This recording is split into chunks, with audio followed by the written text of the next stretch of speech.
డబ్బు, అనారోగ్యం, ఉద్యోగం, వ్యాపారం, అప్పులతో బాధపడుతున్నారా? మీకోసమే లాంచ్ యువర్ ఫ్యూచర్ ప్రోగ్రామ్. నమస్కారం. విష్ణు పురాణం 27వ భాగంలోకి వచ్చాం. అర్జునుడు శ్రీకృష్ణుని భార్యలతో కలిసి ప్రయాణం చేస్తున్నాడు. హస్తినాపురానికి వెళ్తున్నారు వాళ్ళు. విల్లంబులు ఎప్పుడు సిద్ధంగా సాచి ఇట్లా పట్టుకుని ఉన్నాడట అతను. అడవిలో ఏ ప్రమాదం వస్తుందోనని జాగ్రత్త కోసం. కొంత దూరం గడిచాక వాళ్ళు చాలా గాఢమైన దట్టంగా ఉన్న అడవిలోంచి వెళ్ళవలసి వచ్చింది. అలా వెళ్తూ ఉంటే అటు ఇటు కొండపల్లెల్లో ఉండేటువంటి బోయలు మూకలుగా వచ్చి అడ్డం పడిపోయారట అర్జునుడికి. పెద్ద విల్లు వేషం, మునపటి కాలం అనుకున్నావా? ఈ ఆడవాళ్ళని ఎత్తుకుపోతున్నావా? ఆగు ఆగు అంటూ ఈ అర్జునుడిని ఆపేసి కృష్ణుని యొక్క కాంతలని తమ వశం చేసుకున్నారట. అర్జునుడు కోపించి గాంధీమ పట్టుకుని ఉంచుకుని ఉన్నాడు. ధనుస్సు రెడీగా ఉంది, భుజాన వెళ్ళాడేసుకోకుండా. ఎక్కుపెట్టకపోయేసరికల్లా ఆ చేతులకి శక్తి లేకుండా అయిపోయేదట. గాంధీవాన్ని ఇట్లా పట్టుకుని లాగాలంటే శక్తే సరిపోలేదట. తరుగులేని బాణాలుండే అమ్ములపది ఆయనకి ఏమిటి అక్షయ తూణీరాలంటారు. తీసిన కొద్దీ వస్తూనే ఉంటాయి ఆ అంబులపదులంచి బాణాలు. ఒకటి లేదట అందులో. అస్త్ర మంత్రాలు ఏదైనా జ్ఞాపకం చేసుకుందంటూ ఎన్ని అస్త్రాలు ఉన్నాయి. ఎన్నో దివ్యాస్త్రాలు కలిగిన వాడు అర్జునుడు. ద్రోణుడే ఎన్నో అస్త్రాలు చెప్తే ఇంద్రుడు ఇచ్చిన ఉన్నాయి, పరమేశ్వరుడు ఇచ్చిన పాశుపతం ఉంది. ఏది ఒక్క మంత్రం కూడా జ్ఞాపకం రాల. అనుకున్నాడు, దుఃఖంతో కుంగిపోయేటట్టు. కృష్ణుడితోటే నా బతుకు గౌరవం అంతా పోయిందా? ఆయన వెళ్ళిపోయాడు, నాది కూడా అయిపోయిందా అని దుఃఖంతో కుంగిపోయాడు. ఆ బోయలు వచ్చిన వాళ్ళంతా ఈ ఆడవాళ్ళని ఎత్తుకుపోయారట. అర్జునుడు ఏమీ చేయలేకపోయాడు. విచారంగా అడవిలో నడుస్తుంటే వ్యాస భగవానుడు ఎదురుపడ్డాడట. అప్పుడు అర్జునుడు దుఃఖంతో ఆయన పాదాల మీద పడి ద్వారకలో జరిగిందంతా చెప్పి, తర్వాత ఈ అడవిలో కిరాతుల వల్ల తనకు ఎట్లాంటి పరాభవం లభించింది, ఎట్లాంటి పరాభవం అని ఎదురైంది, కృష్ణుని యొక్క కాంతల్ని తను ఎట్లా రక్షించలేకపోయాడు, ఎందుకు ఈ వివశత్వము, ఈ చాతకాంతనం నాకు ఎందుకు వచ్చింది అని విలపిస్తూ చిన్నబోయి చెప్పుకున్నాడట. చెప్పుకుంటే వ్యాసుడు అన్నాడు, కాల ప్రభావం అర్జున, పైనున్నవాడు కింద పడతాడు. మధుకైటపులతో పోరి విష్ణువు కింద పడలేదా? సూర్యచంద్రాదులు ఒక్కొక్కనాడు రాహుకేతువులకి చిక్కరా? వృత్రాసునితోటి పోరలేక ఇంద్రుడు అమరావతిని విడిచిపెట్టిపోలేదా? భీష్మునితో కలహించి పరశురాముడంతటి వాడు చేయి మడుచుకోవాల్సి వచ్చింది. భీష్మ ద్రోణాది మహాయోధులు నీ బాణాలకి బలి అయిపోలేదా? వాళ్ళ శక్తియుక్తి లేని వాళ్ళని అనగలమా అర్జున? ఈ శరీరం ఏదో ఒక సమయంలో ఉసురు తప్పి కింద పడవలసిందే. అలాంటి శరీరానికి ఏదో జరిగిందని జరుగుతుందని విచారించద్దు. కృష్ణుని భార్యలకి కిరాతులతోటి పరాభవం లభించింది, దొరికింది, అట్లా జరిగింది, బాధపడదు. మునుపు వాళ్ళకి తగిన బ్రాహ్మణ శాపం యొక్క ఫలితం ఇది. అష్టావక్రుడనే బ్రాహ్మణుడు మేరుగిరి దగ్గరలో ఉండేవాడట. ఒక సరస్సులో ఉండి స్నానం చేస్తూ తపస్సు చేస్తుంటే రంభాదులు అప్సరసలు చాలామంది విలాసయాత్రగా అక్కడికి వచ్చి తమ ఆటపాటలతో అష్టావక్రుని దయకు పాత్రులై అమరపురికి వెళ్ళారట. కొందరు అక్కడే ఉండిపోయి ఏమడిగట, మేము విష్ణుదేవుని భార్యలయ్యేలాగా వరం ఇవ్వాల్సిందని వేడగా వాళ్ళకి వరం ఇచ్చాడట ఆయన. ద్వాపర యుగంలో యదువంశంలో ఆ దేవుడు అవతరిస్తాడు, ఆయన పేరు కృష్ణుడు, మీరు ఆయన భార్యలవుదురుగాక అని వరం ఇచ్చాడట. ఆ మర్నాడు ముని కొలంలో ఉండి స్నానం చేస్తుంటే ఆ చూసిన ఆ కాంతలు ఆయన యొక్క నీరసంగా సన్నగా ఉన్న శరీరం చూసి నవ్వుకున్నారట. ఈయన ఎంత సన్నగా ఉన్నాడు అని. అనేసరికల్లా ఆయనకు కోపం వచ్చి, మీరు కృష్ణుని పరోక్షాన అంటే భగవంతుడు మిమ్మల్ని వదిలేసిన తర్వాత మీరు బోయల చేతుల్లో చెరలో పడుదురుగాక అని శపించాడు. ఆ కాంతలు భయపడి మమ్మల్ని రక్షించు అని కాపాడేసరికి మానభంగం కాక ప్రాణత్యాగం చేసి అమరపురికి వెళ్దురు. కానీ బోయల చేతుల్లో పడిన కృష్ణుని యొక్క కాంతలు ఎవ్వరికీ మానభంగం కాదు, వాళ్ళు ప్రాణాలు వదిలేస్తారు. కానీ వాళ్ళకి ఇది జరగవలసి ఉంది. మరి అష్టావక్రుని శాపం ఊరికే ఎలా పోతుంది? ఆ ముని మాట ఇట్లా జరిగింది, వాళ్ళు ప్రాణాలు విడిచి వెళ్ళిపోయారు, నువ్వేం బాధపడద్దు, కలియుగం ప్రవేశించింది, ఇంకా మీరు ఈ నేల మీద ఉండకూడదు, తపస్సు చేసి పరలోకానికి వెళ్ళిపోవాలి. ఈ మాట ధర్మనందనుడికి కూడా చెప్పమని ఆ వ్యాస మహర్షి వెళ్ళిపోయాడట. అప్పుడు ఈయన ఏం చేశాడు, వజ్రుడితో కలిసి హస్తినాపురానికి వచ్చాడు. అప్పుడు ఈ జరిగిందంతా ఈ కృష్ణుని వృత్తాంతము, కృష్ణ పరమాత్మ ఎట్లా ప్రాణాలు విడిచిపెట్టి వెళ్ళిపోయాడు దుఃఖంతో అర్జునుడు చెప్పిన మాటలు అయితేనండి విష్ణు పురాణంలో ఎక్కువగా చెప్పట్లేదు, కానీ భారతంలోని మౌసల పర్వంలో అక్కడ కృష్ణుని యొక్క దుఃఖం ఎంత వివరంగా రాస్తారో. మన బంధువు, మన స్నేహితుడు, మన ఆప్తుడు, మన రక్షకుడు, మన ప్రభువు భగవంతుడైన కృష్ణుడు ఏ రకంగా తన శరీరాన్ని విడిచిపెట్టి వెళ్ళిపోయాడు అని నానా విధాలుగా విలపిస్తూ వాళ్ళ అన్నయ్యకి చెప్పుకుంటాడు. వ్యాసుడు తనకేం చెప్పాడో కూడా చెప్పాడట. వెంటనే ఏం చేశాడు ధర్మరాజు, అభిమన్యుని కుమారుడైన పరీక్షితునకు కౌరవ రాజ్యానికి పట్టం కట్టి ద్రౌపది భీమార్జున నకుల సహదేవులతో కలిసి తపోవనానికి వెళ్ళాడు అని కృష్ణ చరిత్ర చెప్పగా విని పరమానంద భరితుడైన మైత్రేయుడు పరాశరుడితోటి ఇట్లా అన్నాడట. గురువర్య, నీ దయ వల్ల వాసుదేవునికి సంబంధించిన విషయమంతా విన్నాను. హరిభక్త కలవాడని అయ్యాను. భగవంతుని గురించి తెలుసుకోవటం వల్ల భక్తి పరులవుతాం ఎవరమైనా. ఇక కలియుగ ధర్మాలు జగత్ప్రళయ లక్షణాలు వినిపించవలసిందని మనవి అని అడగగా పరాశరుడు ఇలా చెప్పాడు. కలియుగ ధర్మం గురించి చెప్తున్నారండి. ఇదే మనకి తెలిసింది. ఇందులో చాలా విషయాలు మనకి తెలుసు, మనం అనుభవించి ఉంటున్నాము, చూస్తున్నాము కూడా. రేపు ఇంకా చూడబోతాం. కలియుగంలో ధర్మం ఒక్క పాదంలోనే నడుస్తుంది కాబట్టి ధర్మానికి నీడ లేదు. కలియుగంలో వైదికాచారాలు యజ్ఞాలు తప్ప దేవతార్చన, అగ్నిహోత్ర విధి, వివాహయోగ్యమైన దాంపత్య క్రియలు తొలగిపోతాయి. గురు శిష్య వర్తన అవమానకరంగా ఉంటుంది. విష్ణు భక్తి, వేదాంత విషయము, వర్ణాశ్రమ ధర్మాలు ఏహ్యంగా కనపడతాయి. అసహించుకుంటారనమాట జనం. కులహీనులకు కన్యకల్ని వధువులుగా అప్పగిస్తారు. అది ధనాసే ప్రధానంగా జరుగుతుంది. కన్యక స్వతంత్రించి స్వయంవర పద్ధతిని ఆ పని కూడా చేసుకోవచ్చు. ఎందుకంటే కలియుగంలోనే మనకి ఇంటర్ కాస్ట్ మ్యారేజెస్ అవి వచ్చేసినాయి చూడండి. మొదటి కాలంలో స్వయంవరాలు చేసేవాళ్ళు, క్రమంగా ఆశ్రయమైన వివాహాలు అవి వచ్చినాయి. మళ్ళీ ఏం చేశారు, ఈ కన్యాశుల్కం వచ్చింది. ఇప్పుడు వరవిక్రయం జరిగింది కొంతకాలం. ఇప్పుడు జరుగుతోంది కదా, మనం వరకట్నమేగా చేస్తున్నాం. క్రమంగా ఆడపిల్లలు స్వతంత్రించి కులాచారాలు తప్పి వేరే వివాహాలు వాళ్ళంతటి వాళ్లే చేసుకుంటారు. లేకపోతే తండ్రులు కూడా చేసేస్తారట పెళ్ళిళ్ళు. వర్ణ సాంకర్యం కలుగుతుంది. బలవంతుడే ప్రభువు, పేరుకి బ్రాహ్మణులే దీక్షితులు అయినప్పటికీ ఏ దేవతనైనా పూజించడానికి సిద్ధపడతారు. వాళ్ళు చెప్పిందే ప్రాయశ్చిత్త కాండ, వాళ్ళు పలికిందే శాస్త్రం, వాళ్ళ నిర్ణయమే నీతి. ధనం కలిగిన వాడే రాజు, కళ్ళలాడేవాడు, అబద్ధాలు చెప్పేవాడే నేర్పరి, పాప ప్రవర్తనులే భాగ్యవంతులు. కూటి కోసం కులసతులను విడిచి కులమర్యాద పాటించక మగవాళ్ళు కులం తక్కువ వారి కన్యలను పెళ్లాడతారు. ఈ తక్కువ ఎక్కువ అంటే ఆ రోజుల్లో ఉండే విధానాన్ని బట్టి చెప్పారండి. ఇప్పుడు మనం వాటి గురించి మాట్లాడలేం. ఒకటి ఎక్కువ కాదు, ఒకటి తక్కువ కాదు. 4 డబ్బులు వస్తాయంటే కొండంత ఆశతోటి అధమాధముండైనా ఆశ్రయించడానికి అన్ని జాతుల వాళ్ళు సిద్ధమవుతారు. కులానికి గుణానికి కలియుగంలో మన్నన ఉండదు. స్త్రీలు పతిభక్తి లేని వారే తమ ఇచ్చ వచ్చినట్టు ప్రవర్తిస్తారు. పిల్లల్ని ఎక్కువగా కని పేదరికంతో బాధపడుతూ ధన సంపాదనకే చెడు మార్గాలను నడుస్తారు. తల్లిదండ్రులను, అత్తమామలను, అన్నదమ్ములను, చివరికి కన్నబిడ్డల్ని కూడా విడిచి స్వేచ్ఛాజీవన్లై 2 వంశాలకి అంటే పుట్టినింటికి మెట్టినింటికి కూడా మాయని మచ్చ కలిగిస్తారు. ఒకే మారు 2 చేతులతో తల గోక్కుంటారు. అంటే తల దొరదపడితే ఓ చేత్తోనే గోక్కోవాలి, 2 చేతులు నెత్తి మీద పెట్టకూడదు. మన వాళ్ళు గుర్తుందేమో మీకు చాలామందికి, దరిద్రం అని చెప్తారు. చిన్నపిల్లలు తలలో పేలు పడతాయి, బరుక్కుంటారు తల, 2 చేతులు నెత్తి మీద పెడతారు. అందుకని తల మీద 2 చేతులు చేర్చకూడదు అసలు. ఆ అబద్ధాల పుట్టలై పరుషవాక్కుల నోళ్లతోటి కలియుగాన ప్రవర్తిస్తారు. బ్రాహ్మణులు స్నానము, సంధ్యా జపము, వేదపాఠము విడిచి దురాచార పరులై కులజాతి ధర్మాలని ఒల్లక నీచంగా ప్రవర్తిస్తారు. పరిపాలకులు అన్యాయ ప్రవర్తన వల్ల వానలు కురవవు. ఆ విధంగా పంటలు కూడా తగ్గిపోతాయి. వైశ్యులు లాభం కోసం వర్తకం చేయటమే కానీ పరులకు తోడ్పడడానికి కాదు. ఇదివరకటి కాలంలో అలా ఉండేది కాదండి. ద్వాపరం దాకా వైశ్యుల వర్తకము ప్రజలకి సహకరించడం కోసం అన్నట్టుగానే ఉండేదట. కలియుగంలో అది కాదు, ఎవరి బిజినెస్ వాళ్ళదన్నమాట. మిగిలిన జాతుల వాళ్ళు పై జాతుల వారికి వేదశాస్త్ర ధర్మాలు బోధించే గురువులు అవుతారు.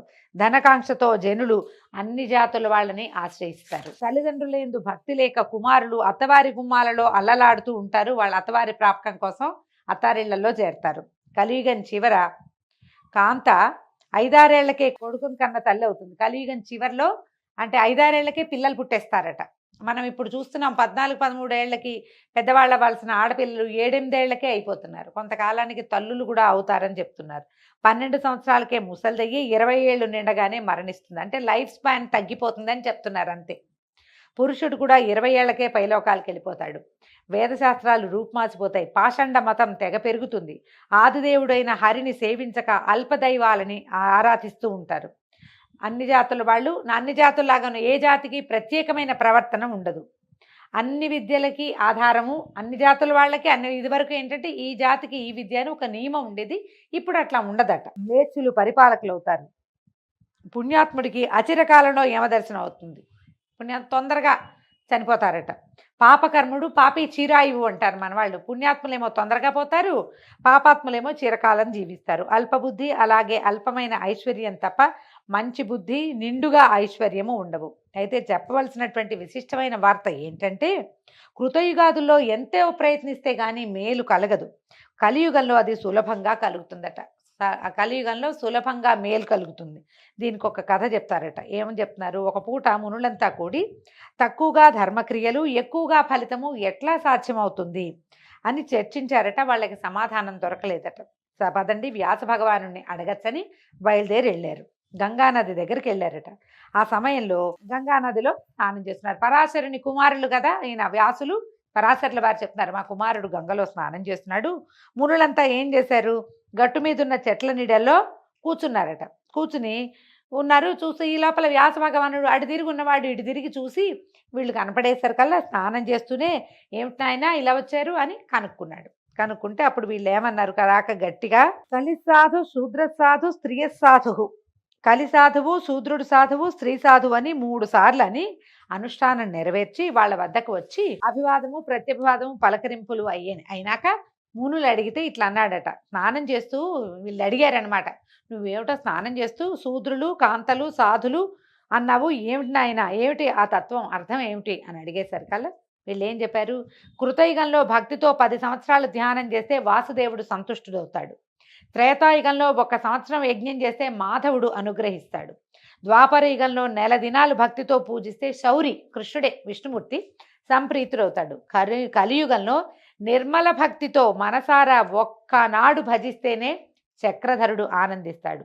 ముందు చెప్పిన 3 యుగాలలోనూ ఎంతో శ్రమపడి సేవిస్తే వచ్చేంత ఫలితం అంత సంతృప్తిని కలిగించదు. కానీ కలియుగంలో అల్పమైన శ్రమతోటి అధికమైన సత్ఫలం కలుగుతుంది. కాబట్టి మేలైనది కలియుగము అని చెప్పాడట. వేదాలు చదివి దీక్షాపరులై యజ్ఞాలు చేస్తూ ఉత్తమ వ్రతాలు ఆచరిస్తూ దేవతల్ని అతిథుల్ని ఆరాధిస్తూ బ్రహ్మచర్యము కులాచారము తప్పకుండా పాటిస్తూ బ్రాహ్మణులు క్షత్రియులు వైశ్యులు శుచిగా ప్రవర్తించాలి. ఇప్పుడు చెప్పిన వాటిలో ఏ ఒక్కటి విడిచినా ఆ జాతుల వాళ్ళకి పుణ్యఫలితం రాదు. ఇక శూద్రుడు బ్రాహ్మణ సేవ చేస్తే పుణ్యఫలం అధికంగా పొందుతాడు. ఒకవేళ చేయకపోయినా వాడికి వచ్చే పాపం ఏమీ లేదట. మంచి చెడు కర్మలు, తాగవచ్చు కూడదు అని కట్టడి, ఇది తినచ్చు తినకూడదు అనే నియమం శూద్రునకు లేదు. కానీ పైజాతి వాడికి అన్ని నియమాలే ఉన్నాయట. ఉపవాసాలు జపాలు తపాలు యజ్ఞాలు దాన ధర్మాలు అనే నిర్ణయం శూద్రునకు లేదు.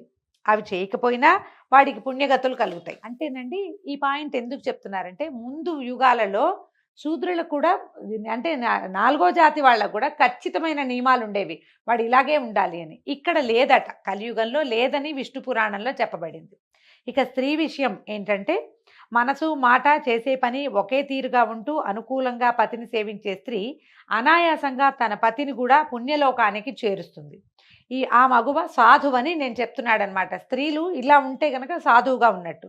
యజ్ఞాలు తపాలు జపాలు వ్రతాలు మామూలు చేయకపోయినా కూడా పరిశుద్ధమైన మనసుతోటి అనుకూలవతి అయి పతిని భక్తితో సేవించే ఇల్లాలు సాధువు. ఆడవాళ్ళు అన్ని పూజలు చేయాల్సిందే లేకపోతే లేదు, అలా ఏం లేదండి. హస్బెండ్ని అనుసరించి ఉండి అతనికి అనురూపంగా ఉన్నా కూడా ఆడవాళ్ళకి ఈ మోక్షం వస్తుందట అని చెప్పగా మునులంతా సంతోషించి, మహానుభావ మేము అడగవలసినవి అడగక్కర్లేకుండానే నీ ఉపన్యాసం వల్ల మా సందేహం తీరిపోయింది. అంతేకాకుండా నీ మాట లోకానికి ఒక ధర్మపాఠం కూడా అయింది అని వ్యాసునికి నమస్కరించి తమ తమ నెలవులకి వెళ్ళిపోయారట. తర్వాత పరాశరుడు ఇలా చెప్తున్నాడు, మైత్రేయ, కలియుగంలో హరిభక్తి దివ్య మంత్రం. ఎంత బాగుందండి. కనుక శ్రీహరి అనుగ్రహం పొందటానికి దివ్య సాధనమైన ఆ మంత్రాన్ని నిశ్చలమైన భక్తితోటి మనసా జపిస్తూ ఉండు అని చెప్పగా అప్పుడు చేతులు జోడించి మైత్రేయుడు అన్నాడు, గురుదేవా, పరమ పవిత్రమైన శ్రీహరి చరిత్ర విన్నాను, ధన్యుడనయ్యాను. ఇంకా నా మనవి అడుగుతున్నాడు. ఇంకా కల్పాంతంలో జగానికి అపాయం ఎలా కలుగుతుంది, వాసుదేవుడు ఏం చేయబోతాడు, ఆ విషయం వినిపించవలసిందే అని అడగ్గా పరాశరుడు చెప్పాడు. మనకి సహజంగానే చెప్తారండి, కలో వెంకటనాయక అని. వెంకట అంటేనే పాపాలని ఖండించేవాడని అర్థం. కలియుగంలో విష్ణునామము అంటే వెంకటేశ్వర నామం, గోవింద అనుకోవచ్చు, బాలాజీని తలుచుకోవచ్చు. ఏ విష్ణునామ సంకీర్తనైనా మంచిది. గోవింద గోవింద 200 సార్లు గోవింద అనుకున్నా చాలు. గోవిందనామాలన్నీ చదవలేకపోయినా ఒట్టిగా గోవింద గోవింద అని చదువుకున్నా కూడా ఫలితం లభిస్తుంది. ఈ యుగానికి నామ సంకీర్తన వల్లే మోక్షం లభిస్తుంది, మనకి సులువుగా ఫలితం లభిస్తుంది. ఒక్కరోజు శ్రద్ధగా పూజ చేసినా మనకి కావలసిన ఫలితం లభిస్తుంది. ఎందుకంటే స్వామి ఇక్కడ మెలకువతోటే ఉండి మనని వింటాడని చెప్పబడింది. అయితే ఇప్పుడు ఈయన చెప్తున్నాడు కల్పాంతంలో ప్రపంచం ఎలా లయమైపోతుంది అనేది చెప్తున్నారు. బ్రహ్మకి మహాయుగాలు 1000 అయితే ఒక పగలైనట్టు. ఆ మర్నాడు హరి తమోగుణమూర్తి అయి రుద్రరూపాన్ని ధరిస్తాడు. చరాచర జగమంతా శక్తి క్షీణించిపోతుంది. 100 సంవత్సరాల పాటు వానే కురవదట. దానివల్ల భూతకోటికి ప్రాణాపాయం కలుగుతుంది. భూమి అరాచకమైపోతుందట. సూర్యుడు 1000 కిరణాలలో అధికమైన 7 కిరణాలతోటి నీరంతా పీల్చేస్తాడట. ముల్లోకాలుడు ఎక్కడా ఒక్క నీటి చుక్కైనా ఉండదు. ఆ 7 కిరణాలు కొంచెం కిందకి దిగగానే, అంటే 1000 అనకూడదు, 1000లో ఒక 7 కిరణాలతోటి పీల్చేస్తాడు. ఆ 7 కిరణాలు దిగేసరికల్లా ఆ వేడికి ప్రపంచం అంతా బూడిద అయిపోతుందట. వేడి కాలిపోతుందనమాట. అప్పుడు శ్రీహరి తాబేటి వీపు చిప్పలాగా అలాంటి రూపు కలిగిన వాడే ప్రళయాన్ని జ్వాలలు రాగేటట్టు జ్వాల పైకి రేగేలాగా పెద్ద మంట వచ్చేలాగా చేస్తాడట. అప్పుడు శేషుడు ఏం చేస్తాడు, తన విషంతోటి తన నోట్లోంచి వచ్చేటువంటి అగ్నితోటి పాతాళ లోకంలో ఉన్న జీవరాశిని దగ్ధం చేసేస్తాడు. ఆ దశలో అగ్ని వాయువు కలిసి విజృంభించక మహర్లోకాన ఉన్నటువంటి సనకాది మునులు ఆ మంటల్ని ఓరలేక అక్కడి నుంచి జనలోకానికి వెళ్ళిపోతారట. ఆ సమయంలో రుద్రరూపుడైన విష్ణువు తన ఊపిరి నుంచి సంవర్తన మేఘాన్ని పుట్టించి మెరుపులతో ఉరుములతో ఏకధారగా వర్షాన్ని కురిపిస్తాడు. ఆ వర్షం అగ్నిమంటల్ని చల్లార్చి భూవర్లోక పర్యంతము వ్యాపించి అంతా జలమయం చేస్తుంది. అంటే ముందు మంటలొచ్చి బూడిదైపోతాయి, తర్వాత వానొచ్చి అంతా జలమయం అయిపోతుంది. అప్పుడు హరి తన ఊపిరి చేతనే పెనుగాలి పుట్టించి 100 ఏళ్ల పాటు ఆ గాలిని అంతటా వ్యాపింపజేస్తాడట. తర్వాత హరి ఆ వాయువును తనలోకే తీసుకుని శేషసాయి అయి 1000 యుగాలు యోగ నిద్రలో ఉంటాడు.